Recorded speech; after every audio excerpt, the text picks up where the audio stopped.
Good morning poker. Eh bien, nous voici réunis pour une série d'épisodes de Poker Instinct. Et on va commencer par le premier épisode qui parle de la bonne décision. Pour gagner au poker, il faut prendre une décision qui est bonne. Et cette décision, malheureusement, on la prend sans avoir la totalité des informations, puisqu'en fait, on ne voit pas les cartes des autres joueurs. Si on voyait les cartes des autres joueurs, on pourrait prendre à chaque fois la meilleure décision. Donc toutes ces décisions sont basées sur des probabilités mathématiques.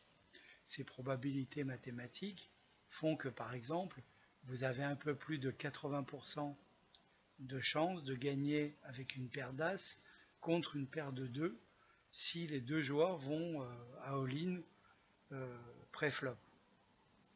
Donc vous avez intérêt à miser plutôt avec une paire d'As qu'avec une paire de 2.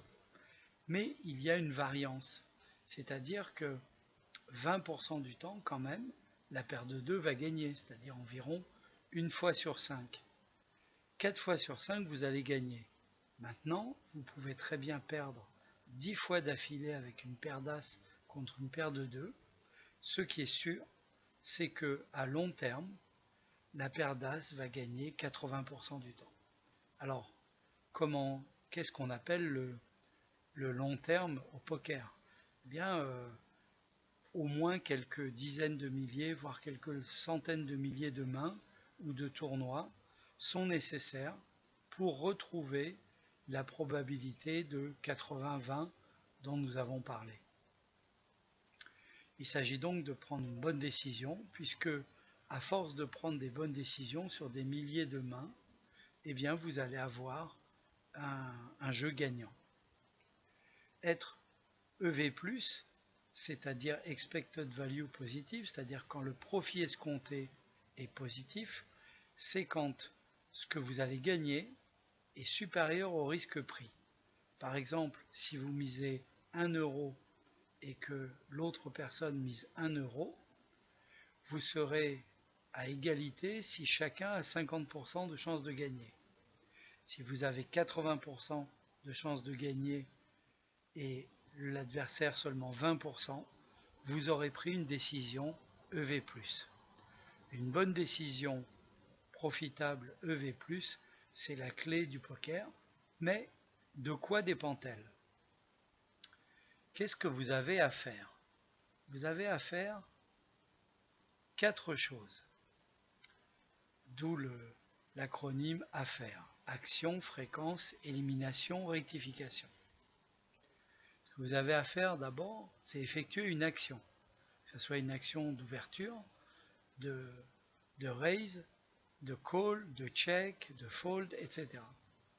Ensuite, vous devez analyser quelle est la fréquence de ce type d'action, c'est-à-dire combien de fois vous ou votre adversaire rentrez en open ou en limp ou en call, vous faites un raise dans telle et telle situation.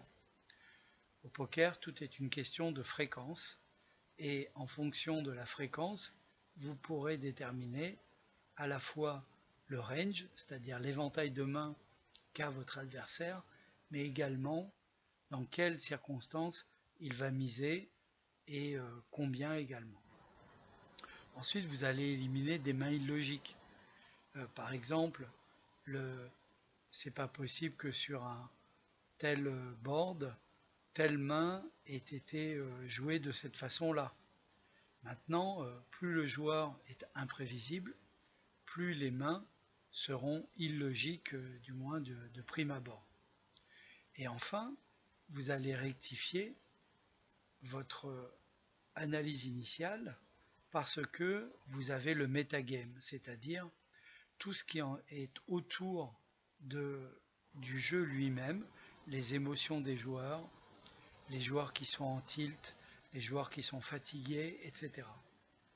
Donc, si vous appliquez constamment le fait de savoir quelle action vous êtes en train de faire, avec quelle fréquence vous faites cette action et les autres font cette action, quand vous éliminez les mains illogiques et quand vous rectifiez pour tenir compte de l'environnement, vous allez pouvoir assez rapidement devenir un joueur gagnant.